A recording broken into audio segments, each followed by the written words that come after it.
Next question is fetal circulation function fully by किस gestational as per foetus में circulation पूरी तरह से होने लगता है? 12th वीक पर, 28 वीक पर, 9 वीक पर, 6 वीक पर?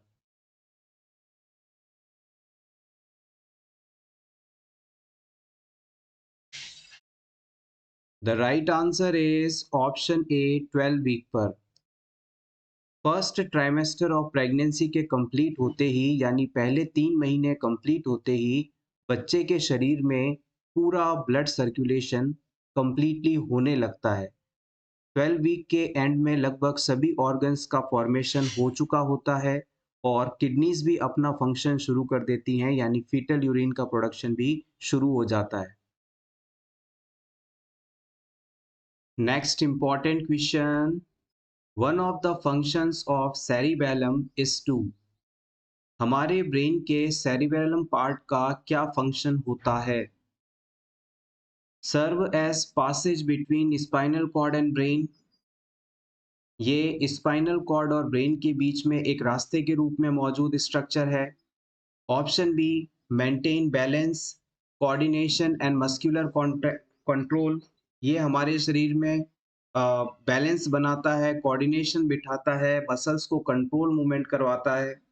Option C, conduct nerve impulses, ये नर्व इम्पल्सेस ट्रेवल करवाता है, कंडक्ट करवाता है। Option D, maintain area of reason thought memory and sensation, ये ब्रेन के रीजन थॉट मेमोरी और सेंसेशन जैसे एरियाज को मैनेज करके इन फंक्शंस को इफेक्टिवली परफॉर्म करवाता है।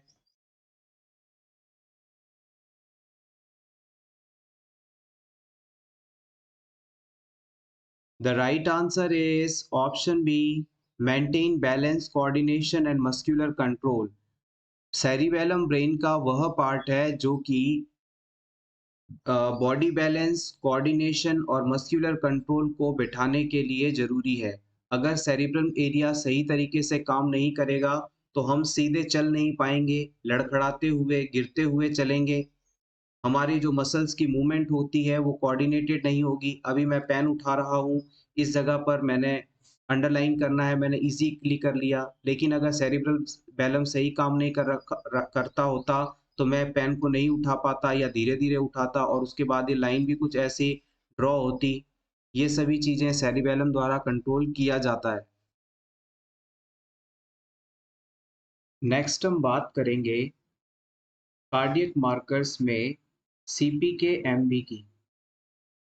सीपीके-एमबी एक कार्डियक मार्कर है, यानी कि कार्डियक सेल्स के अंदर डैमेज होने के बाद ब्लड में इसका लेवल बढ़ता है और इसके लेवल को ब्लड में आइडेंटिफाई करके हम हार्ट सेल्स डैमेज हो रही हैं या नहीं, इस चीज़ को पता कर सकते हैं। सीपीके-एमबी बेसिकली एक एंजाइम है और ये सेकंड मोस्ट सेंसिटिव एंजाइम माना जाता है। It is second most sensitive enzyme माना जाता है, जो कि मायोकार्डियल इंफ्राक्शन जैसी कंडीशन होने पर 3 से 4 घंटे के अंदर एलिवेटेड होने लग जाता है। फर्स्ट मोस्ट सेंसिटिव अगर आपसे कार्डियक मार्कर पूछा जाए, तो वो मायोग्लोबिन होता है। हार्ट अटैक आने की सिचुएशन में हार्ट अटैक आने के बाद पहले 1 से 3 घंटों के अंदर मायोग्लोबिन का लेवल बढ़ जाता है और फिर 3 से 4 घंटों की ड्यूरेशन के बीच में सीपीके-एमबी का लेवल बढ़ने लगता है। अगर आपसे इसकी फुल फॉर्म पूछ ली जाए तो आप बता सकते हैं creatinine phosphokinase.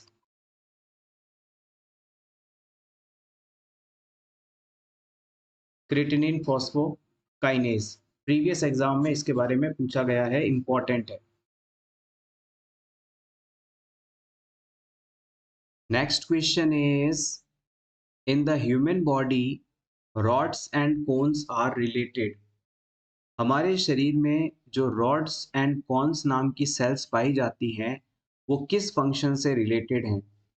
Vision, heating, smell, touch?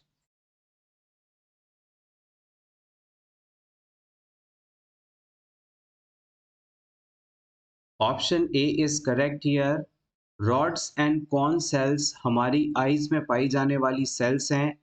Rod sales का काम होता है कि हमारे आसपास कैसी लाइट्स मौजूद हैं, डिम लाइट है या ब्राइट लाइट है, उस चीज़ को मैनेज करना।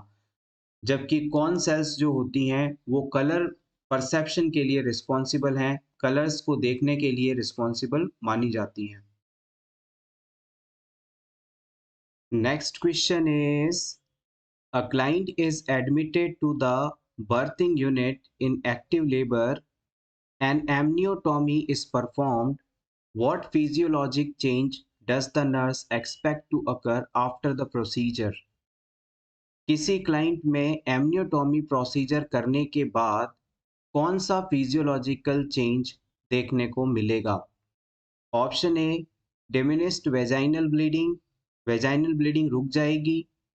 Option B, less discomfort with contractions, contraction के साथ फीमेल को कम प्रॉब्लम होगी। Option C, progressive dilation and effacement, women में सर्विक्स एरिया का डायलेशन और इफेसमेंट बढ़ जाएगा। या फिर increase maternal and foetal heart rates बढ़ जाएंगी। किस उद्देश्य से हम एमनियोटॉमी प्रोसीजर करते हैं, ये आपको सिंपली बताना है।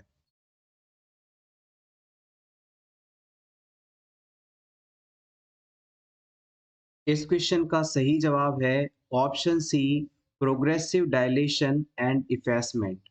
आइए वन बाय वन सभी चीज़ों को क्लियर कर लेते हैं। सबसे पहले हम बात करते हैं कि एमनियोटॉमी होता क्या है।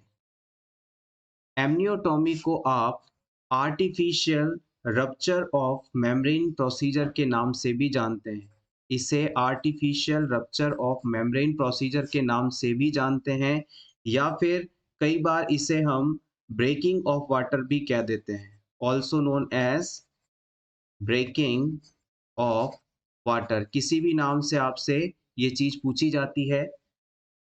इस प्रोसीजर के अंदर जब वुमेन लेबर में होती है तो हम उसकी जो एमनियोटिक सैक है, जिसके अंदर एमनियोटिक फ्लूइड और बेबी मौजूद है, उस एमनियोटिक सैक को डैमेज कर देते हैं, उसे फाड़ देते हैं, ताकि जो एमनियोटिक फ्लूइड है वो बाहर आ जाए और अब जो यूट्राइन कॉन्ट्रैक्शंस हैं वो सीधे बेबी के ऊपर लगें और बच्चे के द्वारा डिसेंड डाउन होने पर जो सर्विक्स वाला हिस्सा है उस पर ज़्यादा से ज़्यादा दबाव लगाया जाए, जिससे कि सर्विक्स जो है पूरी तरह से डायलेट हो जाए और प्रॉपर इफेसमेंट देखने को मिले। तो सर्विक्स को प्रॉपरली डायलेट करने और इफेसमेंट प्रोसेस को बेहतर करवाने के लिए हम एमनियोटॉमी प्रोसीजर करवाते हैं।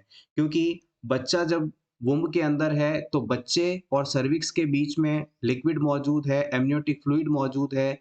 यूट्राइन कॉन्ट्रैक्शन से जितना फोर्स मिलता है बच्चे को, वो फोर्स पूरी तरह से फ्लूइड के कारण सर्विक्स पर नहीं लगाया जा पाता, जिसकी वजह से सर्विक्स प्रॉपरली डायलेट नहीं होता। और अगर सर्विक्स एक समय के बाद प्रॉपरली डायलेट नहीं हो रहा है तो लेबर की ड्यूरेशन बहुत ज़्यादा ना बढ़ जाए, इस चीज़ को मैनेज करने के लिए हम आर्टिफिशियल तरीके से ही इस सैक को, इस थैली को काट देते हैं, फाड़ देते हैं, ताकि सारा फ्लूइड बाहर आ जाए। और अब बच्चे और सर्विक्स के बीच में कुछ नहीं है, तो यूट्राइन कॉन्ट्रैक्शंस के कारण जितना बच्चे को फोर्स मिलेगा, बच्चे के हेड द्वारा सारा फोर्स सर्विक्स एरिया पर लगाया जाएगा, जिससे कि सर्विक्स ज़्यादा से ज़्यादा तेजी से डायलेट होगा और इजीली बच्चा डिलीवर हो पाएगा। ये यहाँ पर दो बड़े रीजंस हैं जिनकी वजह से हम एमनियोटॉमी या आर्टिफिशियल रप्चर ऑफ मेम्ब्रेन या breaking of water procedure perform करते हैं। Take screenshot for your revision. Cardiac markers की बात करेंगे। कार्डियक मार्कर्स में नेक्स्ट टाइप का जो कार्डियक मार्कर है उसे हम ट्रोपोनिन के नाम से जानते हैं। ट्रोपोनिन बेसिकली एक प्रोटीन है जो कि इस्चेमिक डैमेज के बाद ब्लड में इसका लेवल बढ़ने लगता है। ट्रोपोनिन जो है हमारे हार्ट की सेल्स के अंदर पाया जाने वाला एक प्रोटीन है। अगर इन हार्ट सेल्स में डैमेज होता है तो ये यहाँ से निकलकर ब्लड में आ जाता है और ब्लड में इसका हाई लेवल हार्ट डैमेज को बताता है। अगर इसके आइसोमर्स की बात की जाए तो ट्रोपोनिन जो है 3 टाइप का हो सकता है, troponin I, troponin T, troponin C. अगर आपसे पूछ लिया जाए कि कौन सा cardiac marker most specifically myocardial damage या मायोकार्डियल इस्चीमिया को रिप्रेजेंट करता है, तो आप बता सकते हैं मोस्ट स्पेसिफिक जो होता है वो ट्रोपोनिन आई होता है। इसे मोस्ट स्पेसिफिक क्यों कहा जाता है? इसका कारण है कि ट्रोपोनिन आई नामक जो प्रोटीन है वो सिर्फ और सिर्फ हार्ट की मायोकार्डियम सेल्स के अंदर ही पाया जाता है, और अगर ब्लड में इसका लेवल बढ़ता है तो हम स्पेसिफिकली ये बता सकते हैं कि मायोकार्डियल सेल्स डैमेज हुई हैं। आईसी या दूसरे जितने भी कार्डियक मार्कर्स होते हैं वो हार्ट के अलावा बॉडी के दूसरे ऑर्गन्स में भी पाए जाते हैं, और उन ऑर्गन्स में डैमेज होने पर भी इन मार्कर्स का लेवल बढ़ सकता है। लेकिन अगर स्पेसिफिकली ट्रोपोनिन आई का लेवल बढ़ता है तो डेफिनेटली हार्ट के अंदर डैमेज हुआ है। अगर इसमें इसके लेवल की बात पूछी जाए तो आप बता सकते हैं अप टू 0.04 Ng/dl इसका नॉर्मल लेवल होता है। Next question is blind spot is also known as. Blind spot को हम किस नाम से जानते हैं? Macula lutea, optic disc, fovea centralis, या फिर इनमें से कोई नहीं?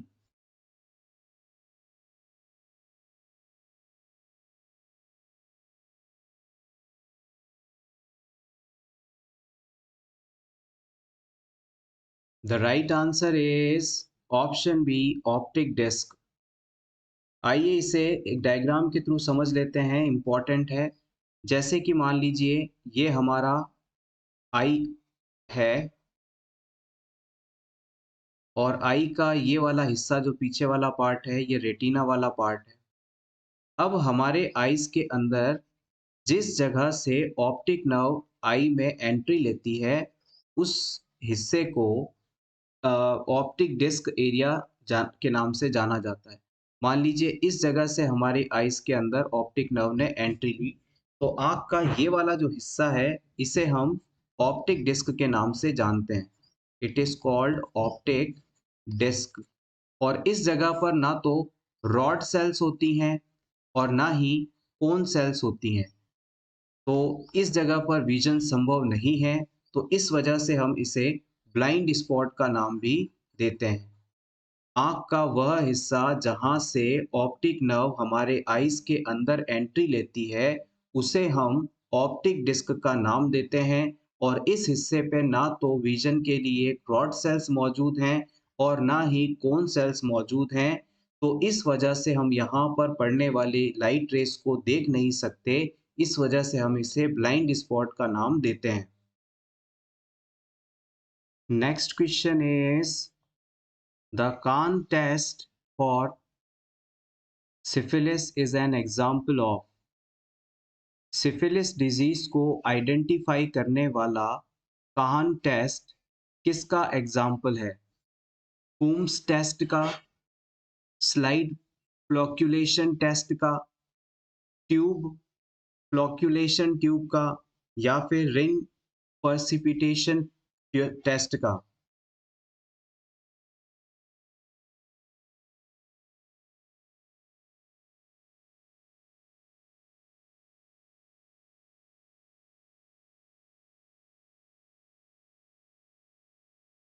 The right answer is option C, tube flocculation test. Kahn test जो है वो सिफिलिस नाम के सेक्सुअली ट्रांसमिटेड डिजीज जो कि ट्रिपोनिमा पैलिडियम नामक बैक्टीरिया से होता है उसे आइडेंटिफाई करने का ऑफिशियल सीरो डायग्नोस्टिक मेथड है। एक बार फिर से समझिएगा, सिफिलिस डिजीज को पता करने के लिए पहले वासरमैन रिएक्शन का इस्तेमाल किया जाता था, लेकिन अब इसे इस्तेमाल नहीं करके हम कान टेस्ट का इस्तेमाल करते हैं, और ये कान टेस्ट जो है एक ट्यूब फ्लोक्यूलेशन टेस्ट है। नेक्स्ट हम बात करेंगे थ्रोम्बोलाइटिक एजेंट की, जिसका नाम है tissue plasminogen activator. Tissue plasminogen activator एक थ्रोम्बोलाइटिक एजेंट है, यानी कि इस मेडिसिन का उपयोग किसी क्लाइंट में अगर पहले से कोई ब्लड क्लॉट बना हुआ है तो उसे डिसॉल्व करने के लिए इस्तेमाल किया जाता है। मान लीजिए किसी क्लाइंट की ब्लड वेसल के अंदर कोई क्लॉट बना हुआ है जिसकी वजह से ब्लड आगे की तरफ नहीं जा पा रहा है, तो आप इस क्लाइंट को टीपीए ड्रग देंगे। ये टीपीए ड्रग क्या करेगी, यहाँ पर जाकर इस क्लॉट को धीरे-धीरे गला देगी, हटा देगी और फिर यहाँ पर ब्लड सर्कुलेशन पहले की तरह नॉर्मल हो जाएगा। अब इस टीपीए ड्रग के एग्जाम्पल्स की बात करें कि कौन-कौन सी ड्रग टीपीए में आती हैं, तो आप बता सकते हैं स्ट्रेप्टोकाइनेज, यूरोकाइनेज, इसके अलावा रेटिप्लेज हो सकता है इसके अंदर, लेकिन मोस्टली एग्जाम में ये 2 ड्रग्स ही ज़्यादातर पूछी जाती हैं, स्ट्रेप्टोकाइनेज और यूरोकाइनेज। इस ड्रग को देने से क्लाइंट में हाइपर सेंसिटिविटी रिएक्शन हो सकती है, जिसके बाद क्लाइंट में सीवियर ब्लीडिंग का रिस्क रहता है। इसलिए जब भी इन टीपीए एजेंट्स को एडमिनिस्टर करना हो, तो पहले एएसटी करें और उसके बाद इन्हें लगाएँ। एएसटी का मतलब होता है ड्रग की एक बहुत थोड़ी-सी डोज़ को बॉडी में इंजेक्ट कर चेक कर लें कि क्लाइंट में किसी प्रकार की एलर्जिक रिएक्शन तो नहीं डेवलप हो रही है। अगर मान लीजिए फिर भी आपको पता नहीं चला और किसी क्लाइंट में इस ड्रग की टॉक्सिसिटी सिम्पटम्स डेवलप हो गए, तो आप इसके एंटीडोट के रूप में कैप्रियोइक एसिड दे सकते हैं। इसके एंटीडोट को नोट कर लीजिएगा। इस कैटेगरी के ड्रग्स के एंटीडोट हैं amino caproic acid, amino caproic acid. Amino caproic acid देकर हम इस सिचुएशन को डील कर सकते हैं, ट्रीट कर सकते हैं। Next question is preparation of sperm before penetrating ovum is। Ovum को पेनिट्रेट करने से पहले स्पर्म का प्रिपेयर होना किस टर्म द्वारा डिनोट किया जाता है? Coition, spermiation, capacitation, insemination.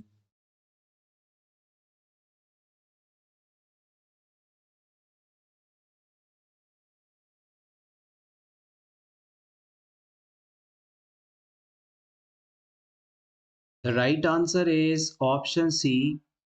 Sexual intercourse के बाद जब स्पर्म्स को वेजाइना में पहुंचा दिया जाता है, तो ये स्पर्म्स वेजाइना से ट्रैवल करते हुए ओवम की तरफ पहुंचते हैं, ओवम के पास पहुंचते हैं और ओवम को फर्टिलाइज करने के लिए उन्हें खुद को तैयार करना होता है। इस प्रोसेस को हम कैपेसिटेशन के नाम से जानते हैं। जब स्पर्म वेजाइनल कैनाल के अंदर मूवमेंट करता हुआ ओवम की तरफ बढ़ रहा होता है, तो इस स्पर्म के ऊपर एक प्लाज्मा मेम्ब्रेन पाई जाती है, जो डैमेज हो जाती है, फट जाती है। अब स्पर्म्स का जो हेड पार्ट है वो बिल्कुल ओपन है, एक्रोसोम वाला हिस्सा बिल्कुल ही ओपन है। ये एक्रोसोम ओवम के पास जाकर इसे फर्टिलाइज करने के लिए इसकी जो आउटर मेम्ब्रेन है उसे गलाने के लिए एक एंजाइम रिलीज करते हैं और यही प्रोसेस कैपेसिटेशन के नाम से जाना जाता है। एग को फर्टिलाइज करने के लिए स्पर्म्स का खुद को तैयार करना कैपेसिटेशन प्रोसेस है। इस प्रोसेस के अंदर जब स्पर्म मूवमेंट करता है तो इसकी प्लाज्मा मेम्ब्रेन हट जाती है और जो एक्रोसोम है वो अब ओपन रहता है। इस एक्रोसोम के द्वारा ओवम तक पहुंचने के बाद एंजाइम्स का रिलीज किया जाता है, जिससे कि ओवम को पेनिट्रेट करके इसके अंदर जेनेटिक मटेरियल को पहुंचाया जा सके। ये पूरा प्रोसेस कैपेसिटेशन है। आइए रिमेनिंग टर्म्स की भी बात कर लेते हैं। कोइटोन या कोइटस ये एक सेक्सुअल एक्ट है। इंसेमिनेशन का मतलब है सेक्सुअल एक्ट के दौरान स्पर्म्स को वेजाइना में डिलीवर करना। स्पर्मिएशन शब्द का मतलब होता है मैच्योर स्पर्म्स का रिलीज होना मेल बॉडी के अंदर ही। This is called spermiation. यहाँ पर थोड़ा टाइपिंग एरर है। Hopefully this is clear now. Next question is maternal mortality ratio is. यहाँ पर आपको MMR कैसे कैलकुलेट की जाती है इसके बारे में बताना है। सबसे पहले option number A, maternal deaths पर 1000 के लाइव बर्थ्स, 1000 के लाइव बर्थ्स पर कितनी मैटरनल डेथ हुई हैं, ये मैटरनल मोर्टिलिटी रेशियो है। या फिर मैटरनल डेथ पर 10 के live births. Option C, maternal death per 100 के।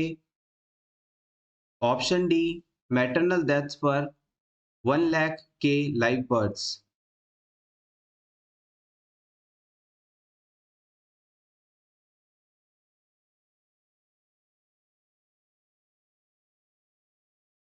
यहाँ पर आप जो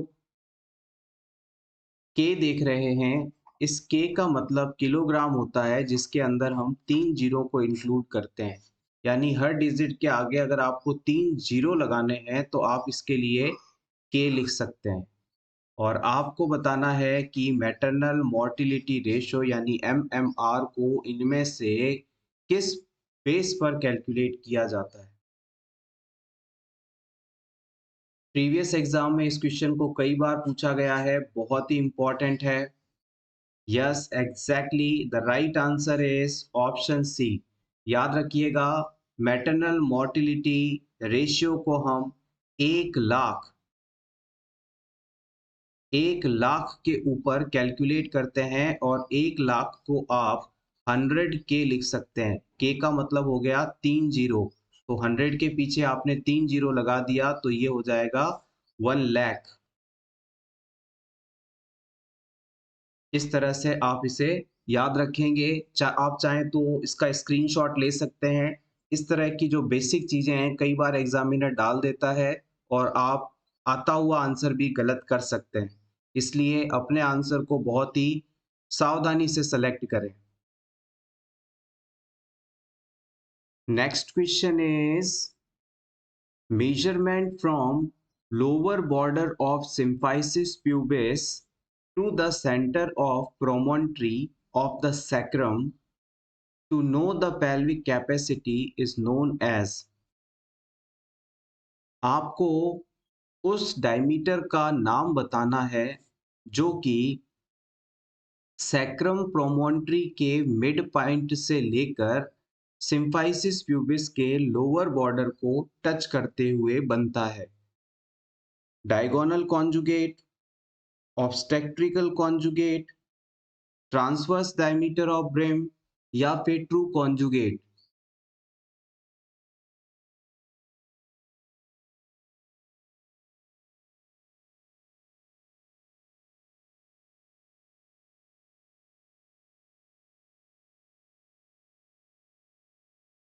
the right answer is option A, diagonal conjugate.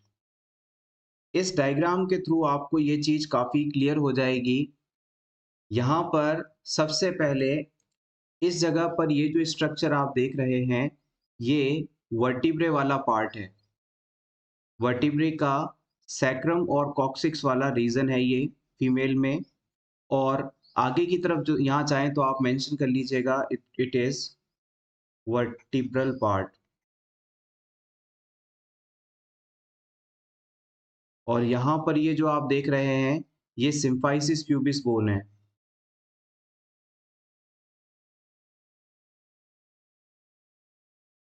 अब आपको इस क्वेश्चन में पूछा जा रहा था कि अगर स्पाइनल कॉर्ड के वर्टिब्रे कॉलम के मिड सैक्रल प्रोमोन्ट्री वाले हिस्से से एक इमेजिनरी लाइन बनाई जाए, जो कि आगे जाकर सिम्फाइसिस प्यूबिस बोन, जो कि पेल्विस में आगे वाली बोन होती है, हमारी बॉडी में पेल्विक वाले पार्ट की आगे वाली बोन होती है, इसके लोअर बॉर्डर को टच करे, तो इसे आप क्या कहेंगे?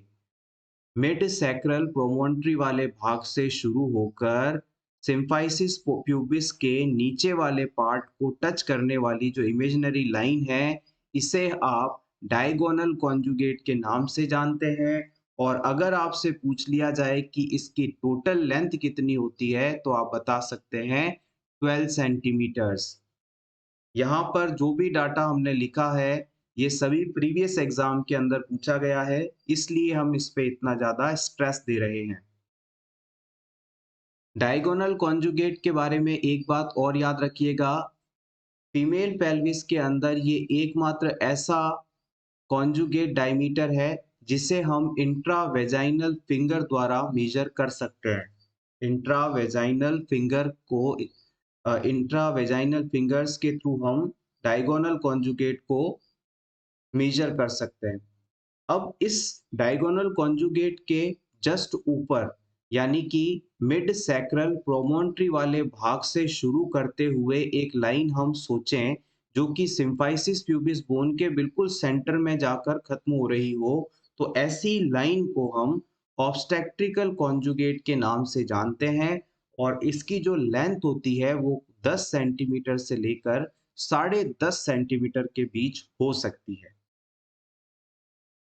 इससे ऊपर वाली लाइन की बात करते हैं, मिड सैक्रल प्रोमोन्ट्री से शुरू होकर सिम्फाइसिस प्यूबिस के टॉप पार्ट को टच करने वाली, ऊपर वाले पार्ट को टच करने वाली जो लाइन है उसे ट्रू कॉन्जुगेट कहा जाता है।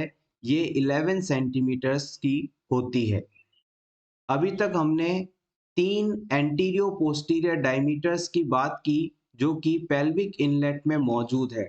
ये जो डायग्राम है इसे आप इस तरह से समझिएगा, एक फीमेल है जो कि बिल्कुल सीधी खड़ी है, इरेक्ट पोजीशन में है और हम लेटरल व्यू इसका देख रहे हैं। ये इसकी रीढ़ की हड्डी हो गई, ये इसके आगे वाला सिम्फाइसिस प्यूबिस वाला पार्ट हो गया और यहाँ से जो बेबी है पेल्विस कैविटी के अंदर एंट्री लेता है, तो ये जो शुरुआती हिस्सा है जिसे मैं चाहो तो आप इस कलर से ड्रॉ कर देता हूँ।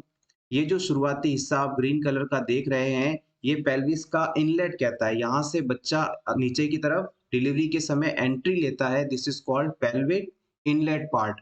और बच्चा डिलीवरी के समय जिस एरिया से बाहर निकलेगा वो नीचे वाला ये वाला हिस्सा होगा, इसे हम पेल्विक आउटलेट का नाम देते हैं। यहाँ से बेबी बाहर की तरफ मूव करेगा, so this is the outlet part and this is the inlet part. तो अभी हमने पेल्विक कैविटी, पेल्विस के इनलेट पार्ट के यानी अंदर जहां से एंटर होते हैं उस हिस्से के एंटीरियो पोस्टीरियर यानी आगे से पीछे के बीच में कितनी लंबाई होती है इस चीज को पढ़ा। फीमेल पेल्विस के इनलेट वाले पोर्शन में एंटीरियो पोस्टीरियरली 3 डायमीटर्स होते हैं जिनके नाम हैं ट्रू कॉन्जुगेट जो कि 11 सेंटीमीटर्स का होता है, ऑब्स्टेट्रिकल कॉन्जुगेट जो कि 10 से 10.5 सेंटीमीटर्स का होता है और डायगोनल कॉन्जुगेट जो कि 12 सेंटीमीटर्स का होता है। यहाँ पर एग्जाम पॉइंट ऑफ व्यू से ऑब्स्टेट्रिकल कॉन्जुगेट सबसे ज्यादा पूछा जाने वाला डायमीटर है और आप इसे चाहें तो नोट कर लीजिएगा या फिर इस स्लाइड का स्क्रीनशॉट ले सकते हैं सिर्फ और सिर्फ आपके रिवीजन के लिए।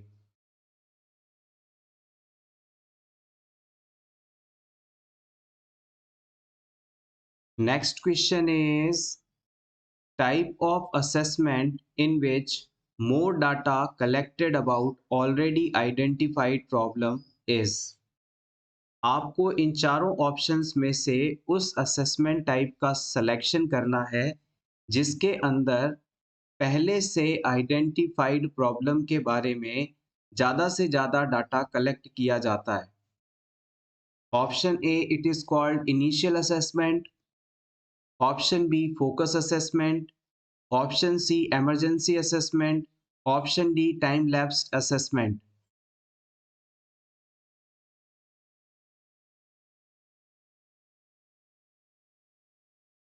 ऑप्शन ए में इनिशियल असेसमेंट दिया गया है। इनिशियल असेसमेंट का मतलब होता है जैसे ही पेशेंट हॉस्पिटल में पहली बार पहुंचे तो जो असेसमेंट परफॉर्म किया जाता है, जो डाटा कलेक्शन के लिए मेथड इस्तेमाल किया जाता है, उसे हम इनिशियल असेसमेंट का नाम देते हैं। तो ये आपका आंसर नहीं हो सकता। नेक्स्ट हम बात करेंगे टाइम लैप्स्ड असेसमेंट की। टाइम लैप्स्ड का मतलब होता है जैसे जैसे समय आगे बीतता है तो लगातार किए गए असेसमेंट्स को ऑब्जर्व करके क्लाइंट की कंडीशन के बारे में इंटरप्रिटेशन देना। जैसे कि शुरुआत में जब पेशेंट हॉस्पिटल पहुंचा था उस समय पेशेंट की स्थिति कैसी थी, उसके बाद आज पेशेंट की स्थिति कैसी है, स्थिति सुधरी है या बिगड़ी है, इस चीज को कंपेयर करना टाइम लैप्स्ड असेसमेंट के नाम से जाना जाता है। तो ये भी आपका आंसर नहीं हो सकता। इमरजेंसी असेसमेंट, जैसे कि नाम से ही आपको समझ में आ रहा होगा, अगर पेशेंट किसी लाइफ थ्रेटनिंग सिचुएशन में है, वो किसी मुश्किल परिस्थिति के अंदर है और उस समय जो असेसमेंट आप करते हैं, उसकी लाइफ को सेव करने के लिए, उसकी जान बचाने के लिए, उसे इमरजेंसी असेसमेंट का नाम दिया जाता है। फाइनली आपके पास ऑप्शन बी बचता है, focus assessment. It is the right answer. Focus assessment का सिंपल मतलब है कि आपने पहले असेसमेंट परफॉर्म किया और उससे आपको ये चीज़ पता चल गई कि क्लाइंट को एग्जैक्ट प्रॉब्लम क्या है। अब इस प्रॉब्लम के आइडेंटिफाई होने के बाद आप इसी चीज़ से संबंधित और ज़्यादा असेसमेंट करते हैं और जाँचें करवाते हैं, जिससे कि हमें मोर स्पेसिफिकली ये पता चल सके कि क्लाइंट किस लेवल तक बीमार है। This is called focus assessment. Next question is incubation period of measles disease is। measles disease का incubation period कितने दिनों का होता है? 30 days, 21 days, 10 days या 3 days?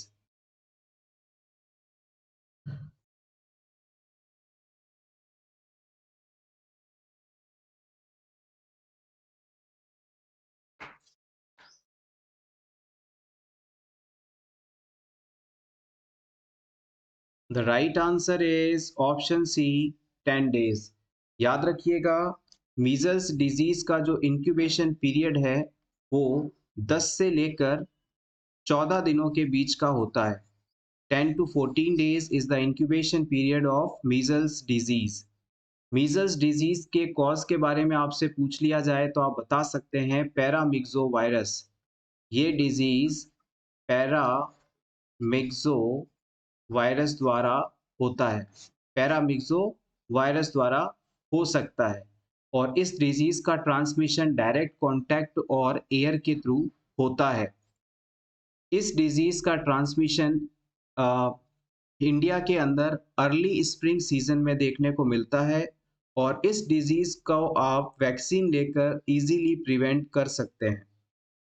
इस डिजीज से इसके ट्रांसमिशन के बारे में भी पूछा जाता है कि ये डिजीज हाईली इन्फेक्शियस किस दिन होता है, तो आप बता सकते हैं कि इन्फेक्टेड पर्सन में रैशेज या दाने निकलने से 4 दिन पहले और दाने निकलने के 5 दिन बाद से ये बहुत ही ज़्यादा इन्फेक्शियस होता है, यानी कि इन दिनों में यदि कोई पर्सन इन्फेक्टेड पर्सन के कांटेक्ट में आए तो उसमें ये डिजीज़ ट्रांसमिट होने की संभावना बढ़ जाती है। इसे चाहें तो आप नोट कर सकते हैं, जैसे कि बॉडी पर रैशेज़ निकले, दाने निकलने से 4 डेज़ बिफोर और दाने निकलने के 5 डेज़ आफ्टर। इस पीरियड में ये बहुत ज़्यादा फैलता है, हाईली इन्फेक्शियस होता है। इस तरह से ये सभी पॉइंट्स ज़्यादातर यहाँ मीज़ल डिज़ीज़ से पूछे जाते हैं। आप चाहें तो अपने रिवीजन के लिए स्लाइड का स्क्रीनशॉट ले सकते हैं।